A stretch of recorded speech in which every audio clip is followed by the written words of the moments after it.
In switching fuels, electric vehicles, whilst not the only solution, will play a pivotal role in decarbonising the transport sector. We have seen that consumer confidence go, and there's over 22,000 electric vehicles. I think, Paddy, correct me if I'm wrong, but 22,800 odd vehicles registered now, EVs. So those numbers are growing, along with the infrastructure which is supporting those vehicles.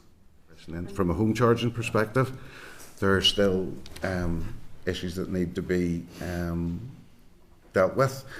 We've got, particularly for like 80–90% of people in Northern Ireland have drive just because of the nature of the country, have driveways or cartilage that they're able to charge their vehicles at, but there are those people who don't. And we've been working with our engineers and with OZEV on guidance for how you can safely run cables across footways. At the minute, Section 73 of the Roads Order says it's an offence to run a cable across a footway. It's there for two reasons: from a health and safety perspective, from a liability perspective. So, if people are obstructing footway, and if there's somebody who's partially sighted or whatever, there are all sorts of issues.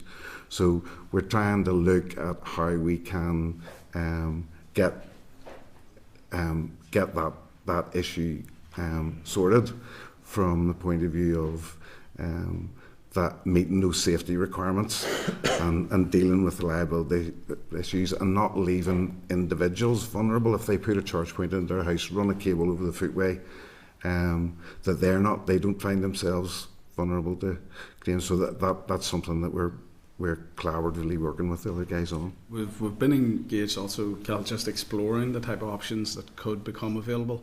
So we've been engaged with numerous councils in England that are maybe further on in the trial process, to gauge what has been working and what more can be done, and how we might be able to do something like that. You overcome novel approaches, thinking about London specifically, and one example where there's like a line sort of drilled almost into the footway. Yeah, something like that. I mean, would we be looking at pilot schemes of how they can look like in Northern Ireland, because they work in other areas? So is a pilot approach something that the department's looking at?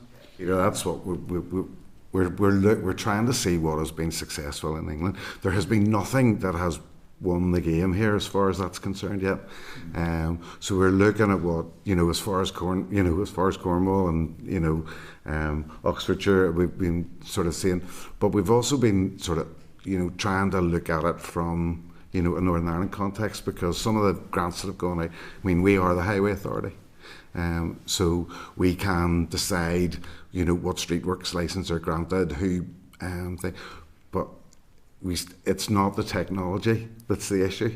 So it's more the liability and the health and safety issues that we have to get right. So that's something that work's ongoing, and we hope to be able to find those solutions pretty quickly.